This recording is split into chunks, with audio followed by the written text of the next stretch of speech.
بسم اللہ الرحمن الرحیم۔ السلام علیکم، میں ہوں ارشد علی اور آپ دیکھ رہے ہیں علی گرین فو یوٹیوب چینل۔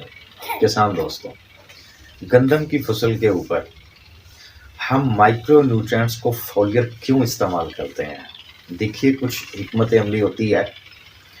جب ہم اپنی گندم میں پہلا پانی لگاتے ہیں، کھاد ڈالتے ہیں، عام طور پہ 5 سے 6 دن کے بعد ہماری فصل پیلی ہونا شروع ہو جاتی ہے۔ اس کی وجہ یہ ہوتی ہے کہ ہم نے زنک بھی ڈالا ہے 2 پیکٹ، ہم نے بوران بھی ڈالا ہے 4 کلو 5 کلو، اور اسی طرح ہم نے 2 پیکٹ سلفر بھی ڈالے ہوتے ہیں، پھر بھی گندم پیلی ہوتی ہے۔ اس کا ریزن یہ ہوتا ہے کہ زمین کے اوپر جب تک پانی کھڑا ہے یا زمین زیادہ گیلی ہے، اس وقت تک کسی بھی قسم کے مائکرو نیوٹرینٹس اویل نہیں ہو رہے ہوتے ہیں، اور یہی وجہ ہے کہ ہماری فصل 5-6 دن کے بعد پیلی ہونی شروع ہو جاتی ہے۔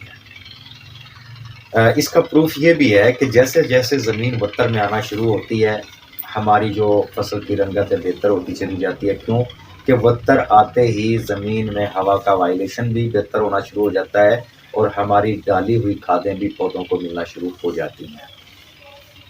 دیکھیں، ایسی صورتحال میں جب نیچے سے نیوٹرینٹس مل نہیں رہے ہوتے، پانی زیادہ رہنے کی وجہ سے یا زمین زیادہ گیلی ہونے کی وجہ سے، وہاں پہ اگر ہم ایک مائکرو نیوٹرینٹس کا فولیئر ڈوز دے دیتے ہیں تو پودے پتوں کے ذریعے سے نیوٹرینٹس لے کے اپنی ضرورت کو پورا کر لیتے ہیں، اور وہ فصل سٹریس سے فوری طور پہ نکل آتی ہے، اور اس کے تقریباً کچھ دنوں کے بعد زمین وتر میں آنا شروع ہو جاتی ہے، جس کی وجہ سے ہوا کا گزر بھی بہتر ہو جاتا ہے، اور نیچے ڈالی ہوئی کھادیں بھی پودوں کو ملنا شروع ہو جاتی ہیں۔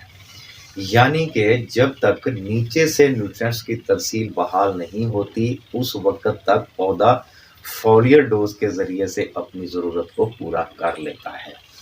ہمارا مائکرو نیوٹرینٹس کو فولیئر ایپلیکیشن میں استعمال کروانے کی یہی حکمت عملی ہوتی ہے۔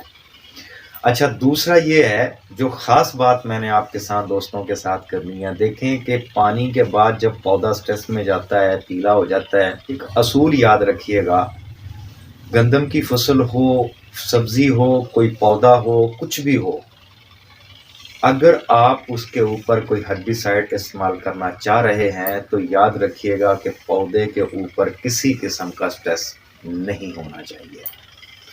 جب تک آپ کی فصل ہری بھری نہیں ہو جاتی، گروتھ کے لیے وہ ریڈی نہیں ہو جاتی، اس وقت تک آپ کسی قسم کا ہربیسائڈ استعمال نہیں کر سکتے ہیں۔ ایک تو پودا پہلے سے سٹریس میں ہوتا ہے، آپ کو پتہ ہے کہ ہربیسائڈ زیادہ نہ صحیح، کچھ صحیح، لیکن وہ بھی پودے کے اوپر پریشر ڈالتی ہے۔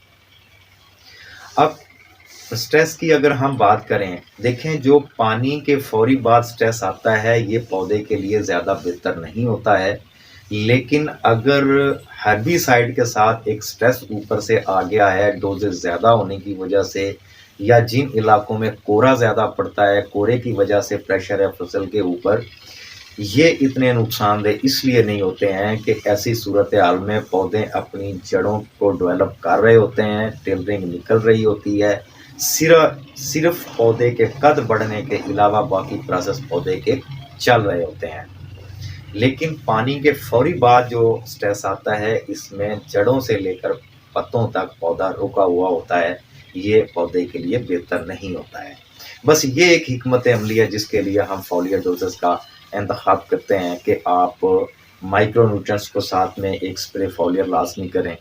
مجھے امید ہے آج کی ویڈیو آپ لوگوں کے لیے یوزفل ثابت ہوگی۔ آج کی ویڈیو میں اتنا ہی، اجازت دیجیے، اللہ حافظ۔